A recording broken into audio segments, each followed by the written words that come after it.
We're grateful that you're here for this lesson. So to begin with, my name is Keila Benitez, And I'm Nayzetth Martinez.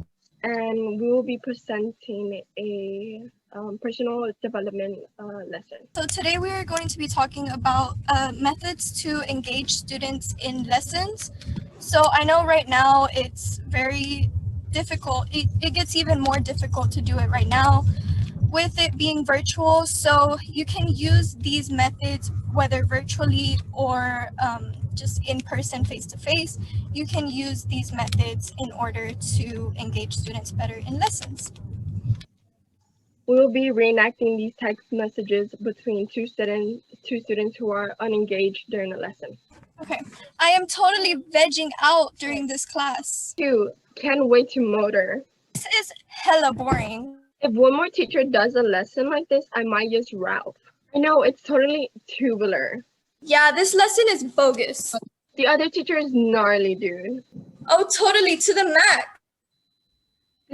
This teacher is honestly kind of grody. So, did y'all notice anything during our little reenacting?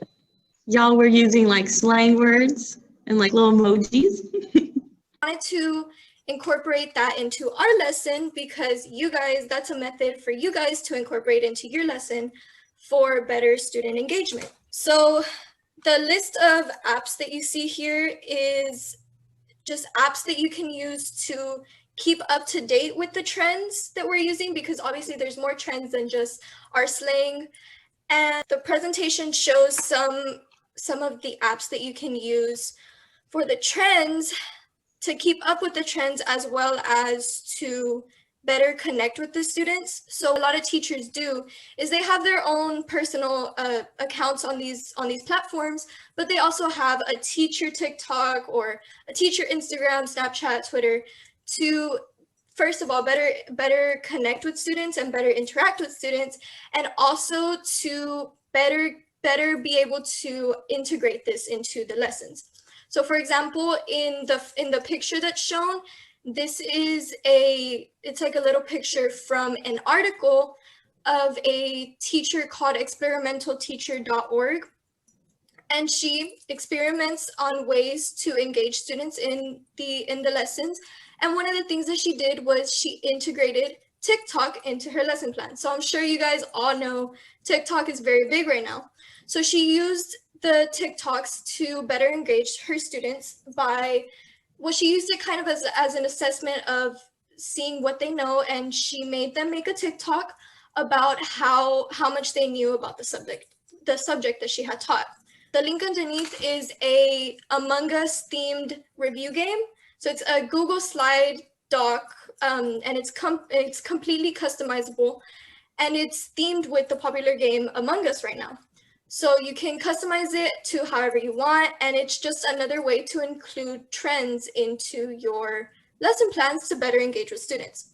So trends is one big way to engage with your students. And yeah, so incorporating these resources that my partner just said will make the students more excited about what they're learning.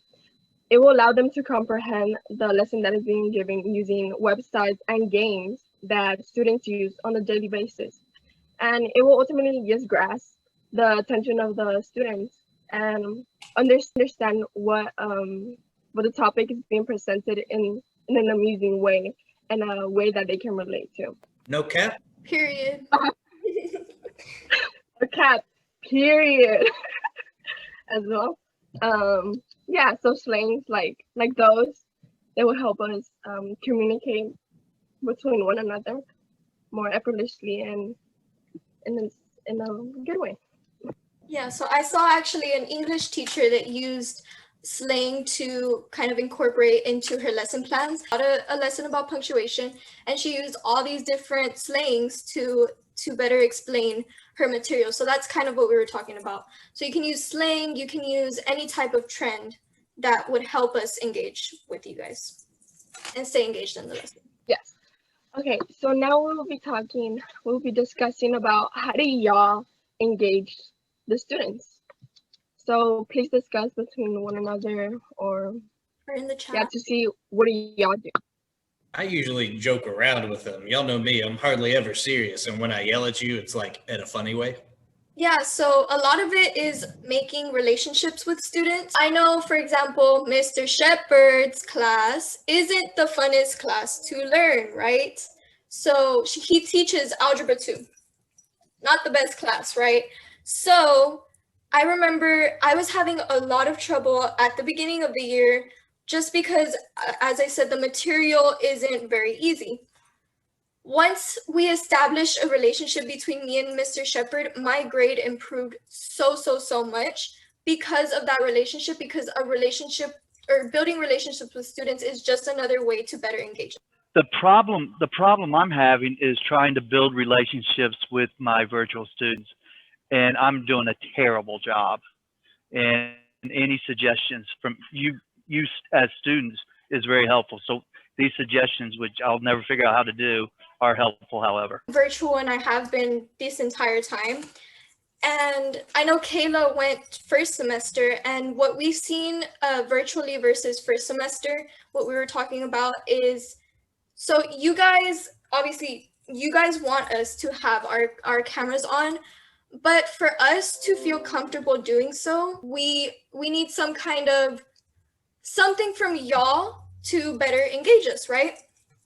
So whatever, these methods of engagement can also help with that. Shepard, I know you were saying you're having trouble engaging students virtually. These methods of engagement, if the lesson plan is something that we want to learn and that we know we need, obviously we know we need everything that we're learning, but if it's something that we want to learn, it makes us that much more motivated to go to your class and want to turn on our cameras and want to actively participate, right? So just in general, our motivation is the lesson plans and how we are being delivered these things that we're learning. College professors will swear, and some of them will just have this really cool personality, like they just, you feel like you're friends with them, but you know that you can have that conversation. For me, that's how I'm able to connect with my students, is like, I want you guys to be able to feel safe. I want you to feel comfortable, and for you to be able to come and talk to me. And that's part of the reason why my room is the way that it is. It's because it's very sensory friendly. So and that's another thing that I know a lot of you guys do very well, is creating that safe space for students. And that's just another method of engagement. So I was thinking, getting to know the students. Yes, exactly. So all of these are very good ways of engagement. And to further explore methods of engagement, Keila, do you want to switch to the next slide? Okay, so we're going to play a game, and this would be a lot easier in person, but we're virtual because this is the age of adaptment, or adaptation. Adaptment, wow, new word. So I want everybody to pick a number, to pick two numbers from 1 to 20. This picture shows the cards we used to play the game from the previous slide. Each one has a different method of engagement to pair with the scenarios you will see in the following slide. Each person picked two and didn't know which they had. The one with the best card to go with said scenario won. This is the first scenario. It says, a lesson about the periodic table where students must memorize all the elements. The card that won this round was the one that said, explain the material with a song. It won because one of the best ways to memorize something is with the song.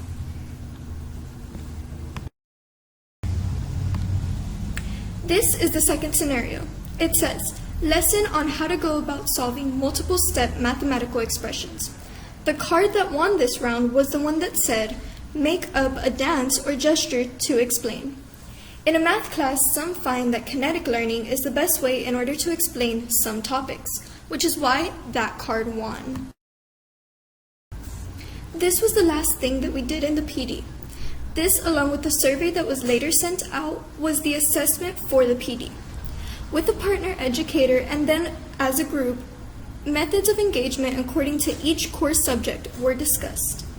We later sent out a resource email that included the survey on how they felt about the covered topics, and we sent them resources mentioned in the PD as well as others to include in their lessons. Thank you.